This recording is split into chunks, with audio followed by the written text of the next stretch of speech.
ఈ లెక్చర్లో మనం ప్రోగ్రెస్ అనే కాంపోనెంట్ కోసం చూద్దాం. మనం ఈ కాంపోనెంట్ ని ఎప్పుడు యూజ్ చేస్తామంటే ఒక పర్టికులర్ టాస్క్ అనేది ఇంత పర్సెంటేజ్ లో కంప్లీట్ అయింది అని చూపించడానికి ఒక ప్రోగ్రెస్ కాంపోనెంట్ ని మనం యూజ్ చేస్తాం. సో ప్రోగ్రెస్ బార్ ని మనం క్రియేట్ చేయడానికి బూట్ స్ట్రాప్ లో ప్రోగ్రెస్ అలానే ప్రోగ్రెస్ బార్ అనే ప్రీ డిఫైన్ క్లాసెస్ ని మనం యూజ్ చేస్తాం.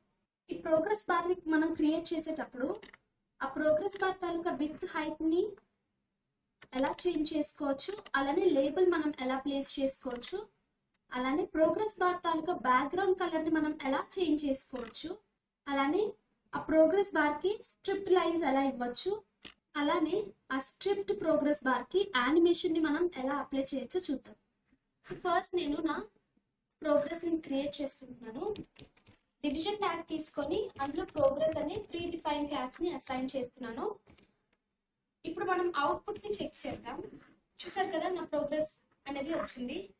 ఇంకా అవుట్పుట్ మనకి క్లియర్ గా కనిపించడానికి నేను మార్జిన్ అప్లై చేస్తున్నాను. మార్జిన్ -5. ఇప్పుడు మనం చూద్దాం. చూసారు కదా ఇది నా ప్రోగ్రెస్. ఇప్పుడు నాకు పర్సంటేజ్ లో కావాలి అనుకున్నప్పుడు అప్పుడు నేను ప్రోగ్రెస్ బార్ అనే ప్రీ డిఫైన్ క్లాస్ ని యూజ్ చేస్తాను.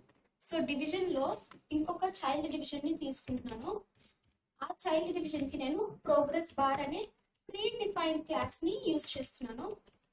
చూసారు కదా మనకి ఇక్కడ ప్రోగ్రెస్ బార్ అనేది ఇంకా అప్లై అవ్వలేదు, ఎందుకంటే మనం విడ్త్ ని ప్రొవైడ్ చేయలేదు కాబట్టి అది డిఫాల్ట్ గా 0 తీసుకుంటుంది.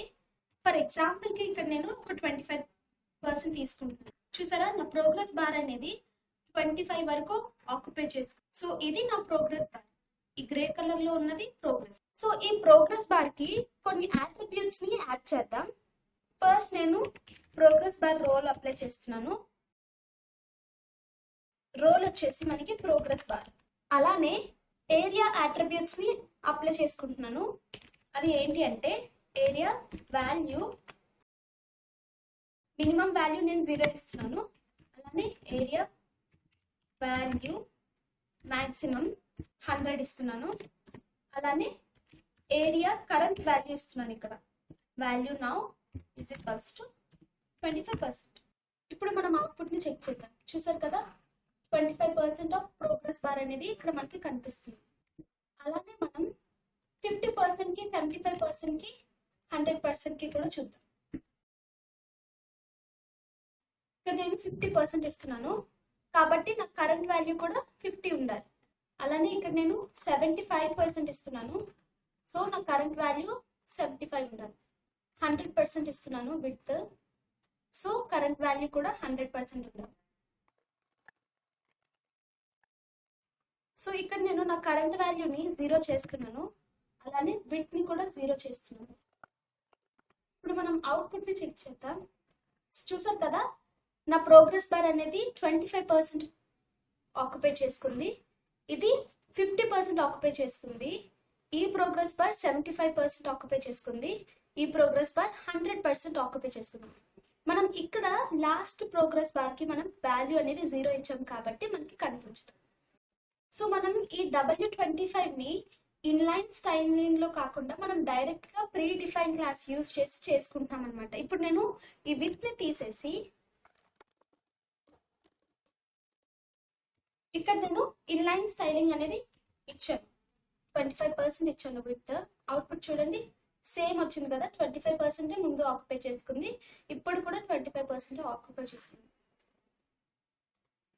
సో దీనికి బదులు ఇన్లైన్ స్టైల్ కి బదులు మనం ప్రీ డిఫైన్ క్లాస్ ని యూజ్ చేసుకొని W-25 అని చెప్పి ఇచ్చుకున్నాం అనమాట. ఓకే, సో మనకి ప్రోగ్రెస్ బార్ విడ్త్ అనేది డిఫాల్ట్ గా 25, 50, 75, 100 అలానే 0 ఇవి మాత్రమే డిఫాల్ట్ వాల్యూస్. మనం ఇవి కాకుండా ఇంకా ఏమైనా వాల్యూస్ ఇవ్వాలనుకున్నప్పుడు మనం ఎక్స్ట్రా CSS ప్రాపర్టీస్ అనేవి రాసుకోవాల్సి ఉంటుంది. సో మనం ఇప్పుడు లేబులింగ్ చేద్దాం. 25, 50, 75,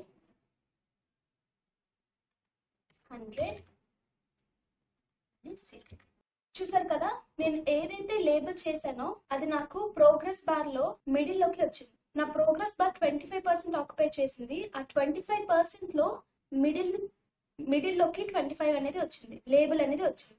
అలానే ఇక్కడ నాకు 50% ఆక్యుపై చేసుకుంది, మిడిల్లో నాకు 50 అని చెప్పి లేబుల్ అయింది. అలా మనం ఈ యొక్క ప్రోగ్రెస్ బార్కి లేబులింగ్ అనేది కూడా ఇవ్వచ్చు.